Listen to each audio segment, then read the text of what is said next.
On va maintenant voir la finale ying, ying. Donc il y a encore une finale nasale ici. Donc en fait, c'est comme la finale yin, yin, mais avec donc le son nasal à la fin. Donc encore une fois, faites attention de ne pas prononcer le G à la fin. Ne dites pas ying, ying. Dites seulement ying, ying. En pinyin, cette finale, quand elle n'est pas précédée d'une initiale, on va lui mettre un Y au début. Donc Y-I-N-G. Donc pour la prononciation, on peut s'entraîner avec le caractère sing, sing. Donc ce caractère qui est souvent utilisé, alors il a plusieurs sens, mais par exemple en chinois, donc quand vous voulez dire que ça va, c'est passable, ou que vous allez à peu près correctement, vous pouvez dire hai xing, hai xing.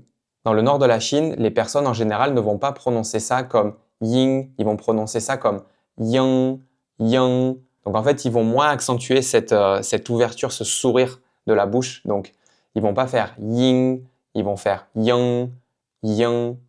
Donc par exemple, au lieu de dire hai xing, ils vont dire hai xiang, hai xiang, hai xiang. Donc je vais prononcer ces deux finales avec les deux accents différents côte à côte pour que vous essayiez de sentir la différence. Ying, yang, ying, yang. Dans mon apprentissage du mandarin, j'ai énormément regardé de séries avec des acteurs qui ont un accent du nord de la Chine. Donc en fait, ma prononciation de cette finale, c'est plutôt yang, yang que ying, ying. Donc quand je vais parler, en général, je vais plutôt dire hai xiang, hai xiang.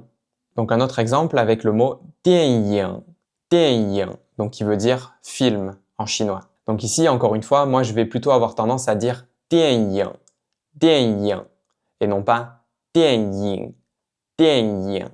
En mandarin standard, en général, la prononciation standard, c'est ying, ying, donc avec la bouche plus en sourire. Mais moi, je préfère l'accent du nord de la Chine. Et comme j'ai plus l'habitude d'entendre cet accent, je prends le yang et non pas le ying.